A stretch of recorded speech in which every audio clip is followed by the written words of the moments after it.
山河远阔，谢谢您来听我讲故事。欢迎收听悠然心语。许云婉跟江俊成是大学同学，也是一对恋人。他们能走到一起，全靠他当年主动上手追求，才能把男神江俊成收入囊中。然而2年后，他竟主动提出分手，还是在他要向自己求婚的前一天。分手原因很奇葩，因为他终于找到杀害妹妹的男人，一个有着正当职业、文质彬彬，连警察都束手无策的男人。许云婉心里发誓，她一定要替妹妹报仇。所以为了不连累深爱的男友，许云婉只能忍痛提出分手了。公司的茶水间，听说了吗？许主管被甩了，就连职位也降到助理，真是情场失意，工作也快没了。一个女生压低的声音难掩幸灾乐祸，另一个也开口地说，江总可是名副其实的富二代，人帅家庭贼好，跟他分手，娶富家千金，那才是一种归属。另一个女生也附和地点点头。一时间，公司里都是在看许云婉的笑话，而因为她没了江俊成的庇护，很快就被降职处理，从一个主管一落到底，成了只有实习生才干的助理。这些都没能打倒许云婉，她可以不听不看，因为再多误解也不能阻止自己报仇。许助理，你帮我把这个送给江氏集团的江总。老板递给他一个文件袋，摆摆手示意他赶紧去。老板，我能换别人去吗？他当初提分手有多决绝，现在就有多怂。我也不想你去，但这是江总提的。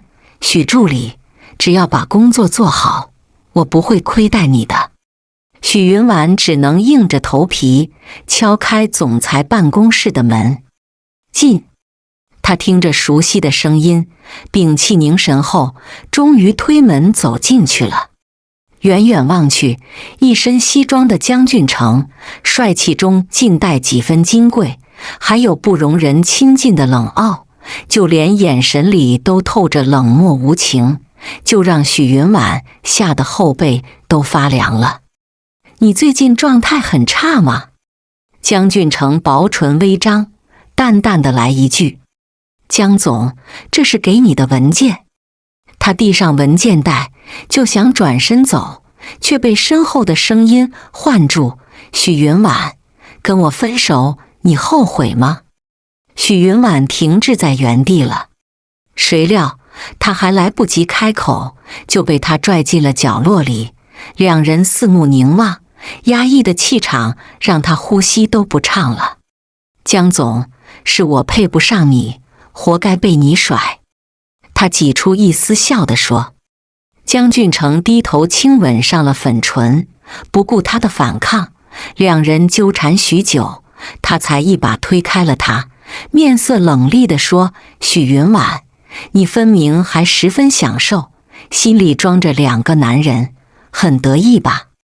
他最近分明听到他痴迷一个医生，并为他不惜花重金搬去高档小区，还真是费尽心思啊。想当年他追求自己的时候，也不过拿一根冰棍就把自己追到手，相较之下他不被甩才怪呢。江总，我真的该走了。许云婉踉跄着往后退了几步，现在唯有跟他撇清关系，才是对他最好的保护。我再给你一次机会，非要为了一个破医生，要跟我决裂吗？是。他没有犹豫地说。你走吧。见他背过身了，许云婉逃一般地跑出办公室。他一路狂奔，直到来到大厦外面了，才终于停住脚步，眼角不争气地滚落一滴泪。看他决绝的样子，许云婉终于确定他是真的失去他了。这样也好，他就可以大胆地去报仇。晚上下班，许云婉就去了闺蜜的小公寓。两人边吃东西边喝着小酒，十分的悠哉。但许云婉的心情却是十分的紧张，因为她不知道如何才能接近那个医生杜怀川。这有啥难的？你就去医院找他，来个一见钟情，或者不打不相识，亦或者主动的投怀送抱。闺蜜张晓在给她出主意，他是杀人狂魔，一定不会这么容易接近。许云婉深深叹口气，张晓轻敲一下她额头，一脸数落地说：“他是杀你小妹的凶手，你有证据吗？还有，他就算是杀人狂魔，那些他身边的朋友、病人又是怎么跟他接触的？”“对呀。”张晓安抚地在他后背拍一下，“你要如何出手，我都随时帮你。婉婉，你真的为了这么个人而放弃爱你的江俊成吗？你小妹的死可能就只是个意外。那个人身上有我送给妹妹的挂件，你可以说是同款，但上面有我特地绣上的名字，这就是证据，只可惜后来就被他销毁了。”说到这里，许云婉沮丧地叹口气了。连警察都没有实质性的证据证明杜怀川就是变态杀手，就凭他的一丝直觉，真的有用吗？小妹是他唯一的亲人，不管结果如何，他都要孤注一掷的试一试。小小，过几天帮我演出戏吧。好，但你要向我保证，无论如何都要保证自己的安危。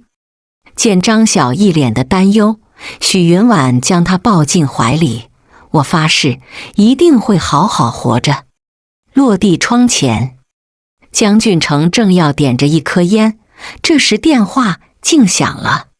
他按了接听键，说：“是秘书给他打来的电话。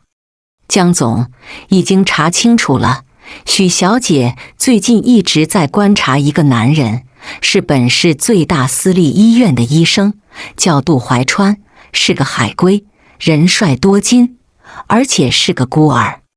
继续调查，我不相信仅仅一个医生就把他迷得神魂颠倒。”“明白。”张秘书挂断了电话。俊成，门突然被推开了，一个俏丽的身影正朝他缓缓走近。待两人近在咫尺时，女人想要从身后抱住他，却被江俊成巧妙地闪躲了。“罗小姐，你怎么来了？”他语气十分冷淡，显然对他的到来并没有一丝的惊喜。罗曼琪嘴角一笑，指尖轻柔地点着桌子：“你不接我电话，我就只能来见你了。俊成，我听说你拒绝了我们的婚事，拒绝不应该吗？”江俊成回到办公桌旁，一脸冷漠地盯着他，趁虚而入的女人让他觉得反感。“他甩了你，你还在这为他伤感。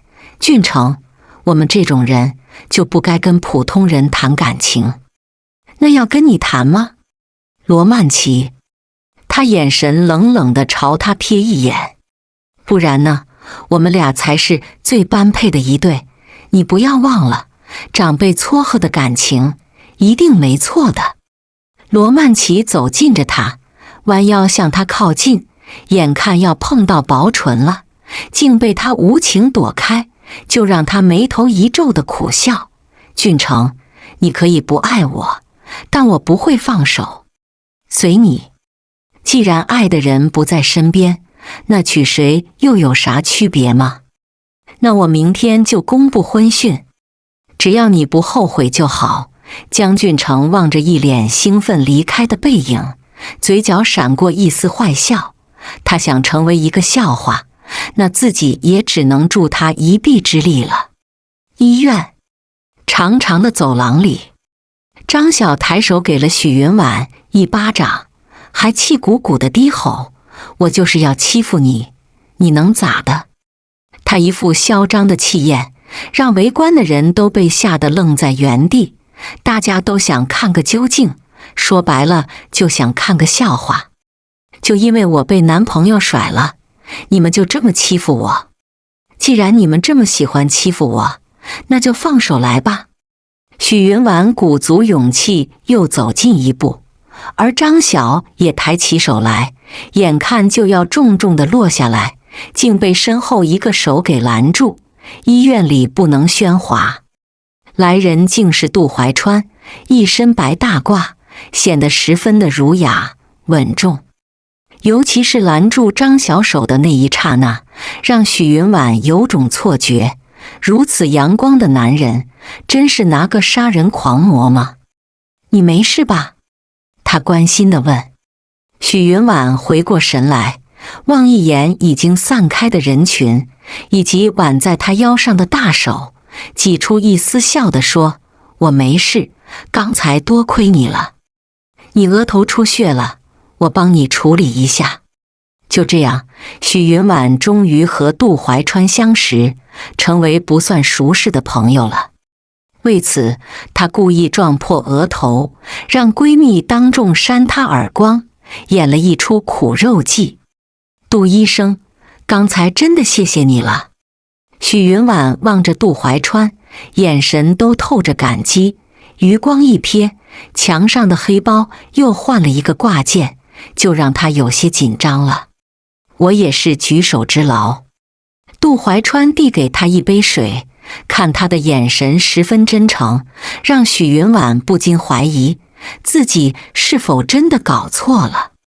为了验证一下，他需要混进杜怀川的家里。杜医生，我们之前见过吗？一直觉得你很面熟。他笑着问。杜怀川摇了摇头。那正说明我们很有缘，杜医生，我就不耽误你上班，改天有机会请你吃饭。好。许云婉笑着走出了医生办公室，还来不及长吁一口气，就被一阵铃声惊到，看一眼，直接接听了。喂，你在哪里？我们早就分手了，我在哪里不需要跟你报备吧？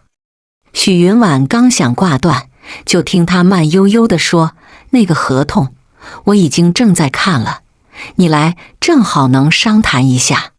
好吧。许云婉现在最缺的就是钱，而江俊成算是拿捏他的软肋了。别墅里，许云婉提着一大包的食物，绕开他走进客厅，一脸不悦地说，江总，你说谈工作，却又让我给你去超市买菜，那现在我们能谈合同了吗？可以啊，你说。江俊成翘着二郎腿坐他身旁，而许云婉直接把合同递给他，那就签字吧。说完，从包里取出签字笔，一并也塞他手里了。现在看他还能耍什么花样？签字前，我想问你一个事。他一脸玩味地说。许云婉眉头一蹙，江总，我听说了你要出家的消息，挺好的主意。提前祝贺你功德圆满。江家若是绝后，你就是罪魁祸首。许云婉竟扑哧笑了。我不过就是跟你谈了几年恋爱，江俊成，你要这样说，若哪天我死了，你是否要为我守寡20年呢？不过是谈个恋爱，就跟活不起了似的。可以。他一脸坚毅的眼神，让许云婉神色一变，心里有些心疼他了。但妹妹的仇必报，所以眼前的男人势必要断得干净。我还不稀罕呢，江总，我还要打车回家，麻烦您快点签字吧。你走吧。江俊成直接转过身去，眼底闪过一丝受伤。他一再的想复合，谁料他竟然如此决绝，看来跟那杜医生是来真的了。那合同呢？他不想白跑一趟，毕竟租住高档小区，最需要的就是钱了。陪我一晚，我就签合同，否则免谈。他坏笑地说：有大毛病。许云婉最后瞪他一眼，就气鼓鼓地摔门走了。他才发现江俊成竟是这么混蛋的一个人。回到小公寓，许云婉踩着时间开门出去丢垃圾，正好与刚下班回来的杜怀川碰到一起了，两人相视而笑。好巧，杜医生。他露出一丝喜悦地说：许云婉，你头上的伤需要换药，不要忘了。他简单地提醒着。杜医生，那我能去你家里换药吗？这2天都要开会，所以没时间去医院。他给出一个不容易让人拒绝的理由。行啊，只要你愿意，我这边都方便，正好可以给我带1瓶醋。杜怀川今晚正想吃饺子，才想起来家里没醋了。许云婉在卧室里精心打扮一番，直到自己看着满意了，才长吁一口气。她再给闺蜜发一个微信，才拿着1瓶醋走向了杜怀川家里。杜医生，你可以先吃饭，我不着急的。那好吧。杜怀川从他手里接过醋，朝他温柔的一笑，坐在餐桌旁低头吃饺子，儒雅的气质给人一种心安的感觉。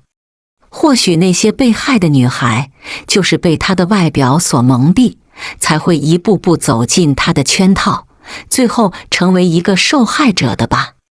许云婉借着去厕所的机会，打量着屋里的环境，扫一眼卧室和书房，正当发现异常，想要走近看清的时候，就被身后的声音吓得一愣。许小姐，你对我的书房很有兴趣。杜医生，你吃好了，能带我参观一下你的家吗？我不仅对你的书房感兴趣，对你也很感兴趣。是吗？他平生最讨厌说谎的女人，而眼前女人似乎对他有所隐瞒。那要不要一起吃水饺？下次吧。杜医生，可以给我换药了吗？杜怀川帮他换药时，不经意地问：许小姐，有人说你长得很美吗？没有，倒是有人说我长得像丑八怪。杜医生，你有女朋友吗？许云婉眼神落在一旁的假发上，如此逼真的发丝，让他心里一阵的忐忑。没有。他帮他处理完伤口，顺着他的眼神望向假发，又低声的解释：这是我母亲的买的假发，她最近几年掉发厉害，许小姐真的不吃晚饭再走。他话刚说完，许云婉手机就响了。她看一眼杜怀川，抱歉地说：是我闺蜜，杜医生，那我改天再来拜访了。许云婉见他了然的点头，也跟着一笑，顺势按了接听键。张晓，我马上就出来了。第一次拜访，算是有了一个很大的收获。许云婉在夜深人静时，靠在床边，眼神望向外面的窗户，思绪渐渐飘得很远。她依稀记得妹妹曾说过，她喜欢的男人曾问她要过一缕头发，难不成那个假发就是所有遇害女孩的头发？这样就太恐怖了。几天后，许云婉和闺蜜张晓在家里吃火锅，说到关于妹妹的事，张晓有些担忧地说：婉婉，我觉得你的计划太冒险，不如趁着杜怀川没发觉，你还是放弃吧。跟杀人狂魔周旋，张晓觉得太危险了，她就这么一个好闺蜜，可不想许云婉出事。不怕，我自有办法。对了，我决定过几天再去一趟她家，这一次我打算偷走假发。太冒险了，我不赞成。不是我说你，婉婉，你放着江俊成这样的好男人不要，非要去招惹一个有嫌疑的杀人狂魔，我觉得你完全没必要。张晓这已经是无数次的劝闺蜜了，毕竟人死不能复生，找出凶手那是警察叔叔的工作，许云婉真不该冒这个险。张晓突然觉得自己有必要去见一下江俊成了。我能保护好自己。好了，叫你来就是喝酒的，别再数落我了好吗？他今晚就想买醉，最好喝到忘了伤心，那才是喝醉的意义。公司里，一大早，许云婉就被叫去老板的办公室，他以为是早上迟到的事，没想到老板竟递给他一份合同，笑嘻嘻地说：“许助理，没想到啊，你真把合同给签了。老板，江总是看您的面子才签的合同。”该说不说，这波马屁拍得到位。老板笑着朝他招招手：“许助理，我打算升你当主管，专门负责和江总的对接工作，而且工资这一块是之前的1倍，你觉得怎么样？”老板，我一定能做好这份工作。许云婉早就想通了，有靠山他就用，毕竟他现在最缺钱，而江俊成又是个多金的主，有便宜不赚白不赚嘛。我看好你哟。他这边刚走出办公室，就收到江俊成的电话，犹豫片刻按了接听键：“江总，合同签了，要怎么感谢我？”许云婉微微一愣：“江总，有话你就直说，毕竟以我们现在的关系，我可藏不透你心里的想法。晚上来我家，地址发你手机了。”他想也没想地说：“我今晚有事，要不约改天吧。”江总，没别的事，我就先挂了。不等他反驳，许云婉早已挂断电话。江俊成气的当场把手机摔一旁了，他都给过台阶了，许云婉还一副非走不可的样子，一个臭医生而已，怎么就让他铁心的要倒追？张秘书，帮我调查杜怀川，我要知道他的所有经历。江总，许小姐的闺蜜来找您，她或许能告诉你答案。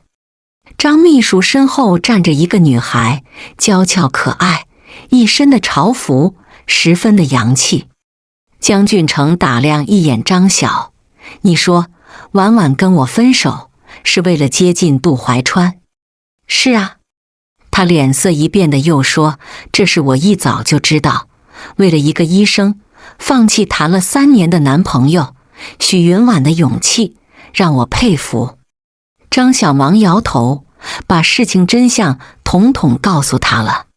许久过后，江俊成才悠悠地说：“张晓，你说的可都是真的？”“千真万确，江总，我之所以来找你，是想让你暗中保护婉婉。有句话我必须告诉你，婉婉昨晚还哭着跟我说，她心里一直爱着你，跟你分手是她最不愿做的事，但为了让你不被牵连，她才选择这样做的。你要是还在意她，能原谅她的冲动吗？”“我要想一想。”张晓见他陷入沉思，悄声地走出办公室了。他心里不禁祈祷，希望江俊成还深爱着许云婉，那他一定有办法能保护她，不受一丝一毫的伤害。几天后，许云婉在泡2个小时冰水后，才直打哆嗦地走出浴室。她又坐在风扇旁吹了好一会儿，终于感觉浑身发烫了，才强撑着虚脱的身子换好衣服，踉跄着走出了家，想着与杜怀川来一个偶遇。谁料他刚走到走廊，就一头撞进了一个厚实的怀抱，再看一眼后直接晕过去了。隐约间，他觉得那人应该就是杜怀川。许云婉艰难地睁开美眸，想要扫一眼环境，却看到一张熟悉的俊脸。“怎么是你？”江俊成朝他尴尬的一笑：“你发微信让我来接应你，还说让我在家里等你，按照你的要求，我就来了。她一脸无辜地说。许云婉竟把发给闺蜜的信息误发给江俊成了，好不容易把自己整发高烧，现在全白费了。她沮丧地摸一下额头，发觉还在微微发烫，忙赤脚下床。我还有事，你可以走了。趁着自己还发烧，她还是想去找杜怀川。要想追男人，也要考虑自己身体。你现在还在发低烧，确定还能爬上他的床吗？江俊成将他扯进怀里，眼神冷冽地盯着他。许云婉被他问得一时语塞了。我的事不用你管。他一把推开他，却因为浑身无力，再一次地跌进他怀里。江俊成叹口气，拦腰将他抱在怀里，放到床上的那一刻，他才低声地说：许云婉，回到我身边吧。江俊成，你是帅气又多金的金贵大佬，应该不缺女人吧？而且我们都分手半年，真没必要再和好了吧？许云婉一脸的淡然。江俊成轻身向她强吻过去，肆意的亲昵许久，才将快要窒息的人松开。婉婉，有任何事你都可以告诉我，我远比你想象的要有担当。好。许云婉在分手半年后，第一次的主动攀上他的脖子。江俊成，你今晚留下来吗？他只想让自己再放纵这一回。一夜欢愉后，清晨的一缕阳光洒在他粉嫩的脸上，江俊成凑近宠溺地吻一下他的额头，怀里的人儿微睁开美眸。江俊成，给我1个月的时间，到时候我会告诉你一切，好吗？如果那时一切都能结束的话，好。他淡淡地应了声。你都不好奇吗？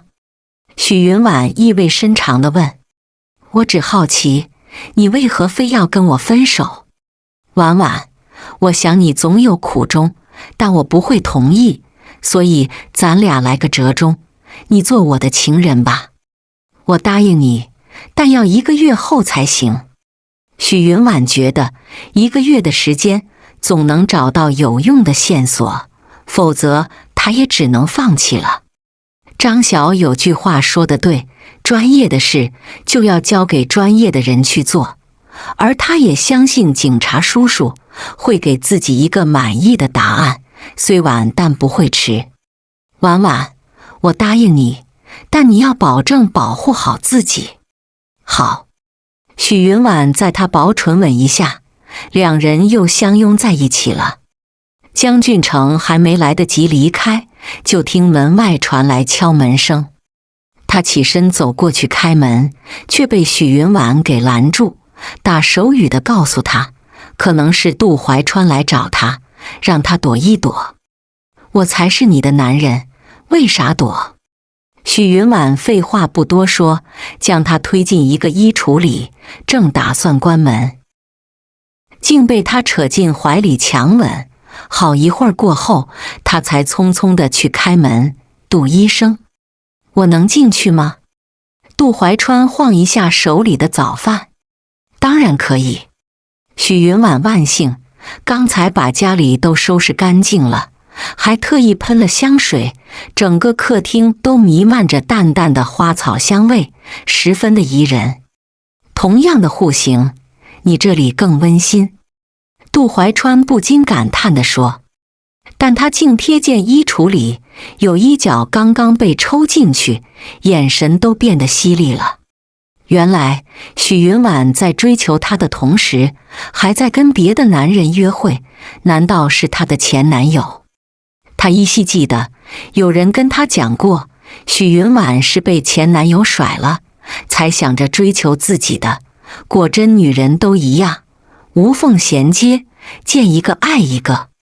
一个可怕的念头在他心里闪过了。许小姐，我瞧你脸色不好，不如去我那里坐坐，我可以给你做个简单的检查。不用了吧？他很想答应，但一想到衣橱的某人，只能硬着头皮回绝了。说实话，他可不想某人发疯冲出来，那就全完了。好吧，那有事你再联系我，我今天明天都休息。杜怀川最后瞥一眼衣橱，才从他房间出去了。站在门口时，他在他耳边低喃地说：“许小姐，等你感冒好了，我可以请你吃饭吗？不瞒你说，我对你颇有好感。”可以呀。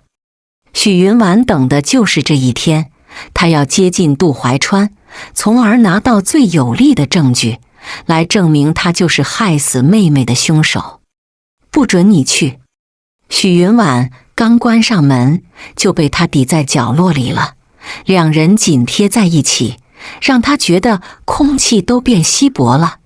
安抚地在他薄唇吻一下：“我哪也不去，就在这里陪你。”一阵的碎吻，把许云婉吻得昏天暗地，再一次的火热，让他们都沉沦了。夜里，一家有情调的酒吧。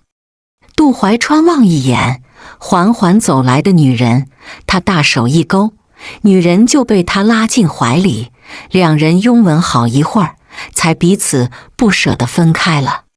找我干嘛？罗曼琪挨他身边坐下，手里把玩一个红酒杯，淡淡地凝望着他。一向冷漠的人，竟也有主动求人的一天，真是稀罕。听说你喜欢江俊成。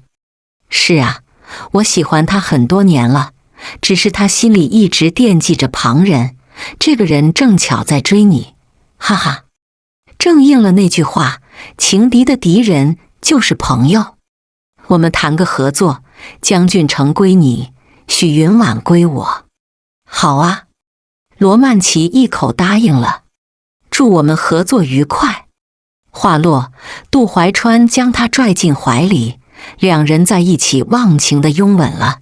他们或许不是同一类人，但相同的目的让他们短暂地结盟了。你把江俊成拖住，剩下的事交给我。杜医生，你应该清楚杜俊成在本市的实力，真要跟他抢女人吗？罗曼琪在他脸颊轻刮一下，十分的撩拨人，而他却一脸的冷漠，淡淡的来一句：“我只是帮他留住许云婉，一个永生的爱人，永远不会背叛自己。”他说的话古怪，罗曼琪无趣的摇摇头，但他心里清楚，只要自己能得到江俊成，至于帮手是谁，帮手有多变心好态，他根本不在乎。某日，阳光明媚的早上，许云婉接到了杜怀川的邀请，说是想请他一起用晚餐。在经过1个小时的精心打扮后，他笑着往他家走去。然而，事实并非他想的那般容易。一进门后，许云婉连水都没敢喝，就被一阵香气迷晕了。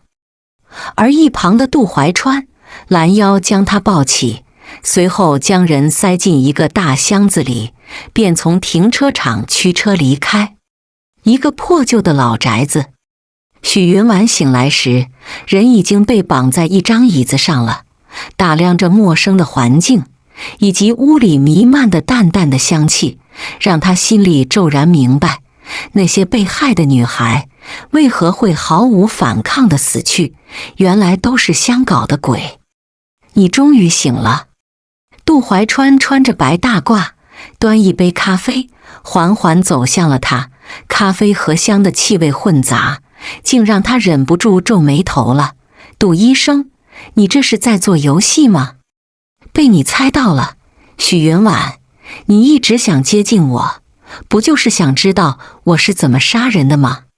还有这个假发，你猜的没错，的确是真发，而且上面还有你的哦。哈哈，疯子！许云婉朝他低吼着。杜怀川微微一扬唇，你不就喜欢疯子，不然又怎会甩了江俊成这个有权有势的男人，非要跟我谈恋爱呢？许云婉，你确实吸引到我了，让我只想跟你在一起，都舍不得对你动手了。许云婉见他步步逼近，嘴角挤出一丝笑。杜医生，既然我们都清楚彼此的目的，那不如你告诉我真相，我的妹妹到底是不是你害死的？是也不是？许云婉，你还真以为能替她报仇？就连警察都拿我没办法，你区区一个女人就想着把我治罪，你也太看得起自己了。杜怀川将一杯咖啡递到他嘴边，坏笑地说：喝了吧，它可以让你不觉得痛苦，当然你也可以选择不喝，眼睁睁看着自己被分解，倒也是一种奇特的乐趣。哈哈，为什么要仇恨女人？他冷冷地问。自己的妹妹只是一个普通的大一学生，怎么就被他盯上，最终命丧于此？许云婉到现在都搞不明白，那些被害的女孩到底有啥相似之处？因为她们背叛，她们去医院，要么就是修补处女膜，要么就是流产，还有的是因为不自重而染上病的，她们都该死。既然自己不舍得去死，那我就帮她们一把，这样对她们也是一种解脱，你说呢？杜怀川一脸诡异的笑，用手抚摸许云婉的脸颊，像是在摸一个艺术品，真爱而又小心翼翼。不过很快他就要毁掉这个艺术品，因为他背叛了自己。他的扭曲心理只是来源于一次女朋友的背叛，前女友给他戴绿帽子也就算了，还当着所有人的面将他一些隐秘的事当玩笑的说给他们听，让他成为一个笑柄。更可气的是，有男医生竟然要强迫他交往，还大言不惭地说，反正你那方面不行，不如跟我在一起，我可以帮你治病啊。一通的污言秽星浩语让他当场就发狂，拿起手术刀就连刺几下，没一会儿男医生就倒在血泊里了。因为动手伤人，杜怀川被医院辞退，而他也被抓去坐牢。3年后再出来，他就改头换面，找了个新身份，成为令人羡慕的私立医院的医生，以身份作为掩护，不知害了多少的女孩。然而当警察怀疑到他时，证据显示与他不符合，血迹和指纹都不匹配，只能被当作无罪释放了。我只想知道，妹妹是不是你杀害的？他低吼地逼问。杜怀川一脸深意的点头。你知道吗？她那天在医院检查出怀孕，女医生告诉她要考虑清楚再做手术，而她竟一脸斩钉截铁地告诉女医生，她要开始新生活，就必须流掉这个孩子。许云婉，你那看似清纯的妹妹也是一个不要脸的女人，而且远比你要肮脏多了。许云婉直接愣在原地，要不是被困住手脚，她已经崩溃到要发疯，想要上前撕碎了眼前这个男人，他简直就是一个恶魔。你根本不了解情况，她之所以去流产，是因为她是被强暴怀孕的，就因为你的私欲，就把她给杀了，你就该被千刀万剐。她失声地痛苦起来。一个鲜活的生命，就因为他的报复行为，就这么香消玉殒了。杜怀川还大言不惭地说，这是在帮他们解脱，他算老几呀？不过是一个懦夫，活在阴暗的地底下，凭啥就要决定别人的生死？你尽可以大喊大叫，反正这里没人找得到，也没有网络覆盖。许云婉，你想要手机让张晓来救你，我劝你还是放弃，因为你的手机早被我丢在你家门口了。我早就劝过你，不要轻易地探知别人的秘密，因为你输不起。许云婉嘴角闪过一丝肆意的笑。我想你不敢杀我，因为你惹不起江俊成，我说的对吧？杜怀川摇了摇头，他用手掐住他的尖下巴。那天我去找你，你明明刚跟他约会过，却跟我在谈情说爱。许云婉，你跟你那妹妹有啥区别？一样的，让我觉得恶心。我可以很确定地告诉你，我没啥畏惧的，就算被他揪住不放，我最多换个身份，换个地方生活，他一样拿我没办法。而江俊成就不同了，他可以怀念你1年2年，甚至于5年，再过得久一些，他就会彻底忘记你的存在，找寻新的爱情。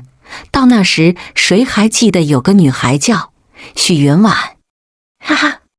杜怀川懒得再跟他啰嗦，转身走向一旁的手术台，专心地准备一会儿手术。然而令他没有想的是，这一次是他的最后一次放肆。没等到手术开始，一阵踹门声响起，门倒之后，几个警察就冲进来了。而跟在最后的竟是江俊成，他一早就跟警方合作，才有了今天的抓捕行动。杜怀川作为杀害8个少女的凶手，终于落网了。江俊成温柔地抱着他上了车，关上车门的瞬间，他低头就是一顿的热吻，亲昵许久后，他才一脸后怕地说：“许云婉，你以身犯险，是不是想逼疯我？”江俊成，对不起，我以为不会有危险，没想到我的计划早就被他识破。那个，谢谢你救我。他一脸感激的凑近吻上了薄唇，轻轻一吻，却让他有种劫后重生的感觉。江俊成在他额头敲一下的说：“刘警官都告诉我了，你的计划是跟他沟通过的，与其说我救了你，不如说是你自己为妹妹报仇了。婉婉，以后都不要再抛下我，好吗？无论多难的事，我都愿意跟你共同面对。为你，我从不惧生死，但唯怕失去你。”许云婉举手发誓地笑着说：“江俊成，我郑重地向你保证，从今往后，我赖定你了。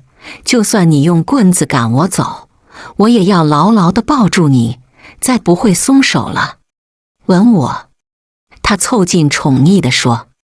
许云婉用手撑住他靠近的上身，小脸绯红的来一句：“我想先回家洗澡，这么重要的日子，我不想太敷衍。”“什么重要的日子？”他笑着趴他耳边低喃地说道：“劫后重生的第1次约会，我想更浪漫一些，你觉得呢，我的新男朋友？”全剧终。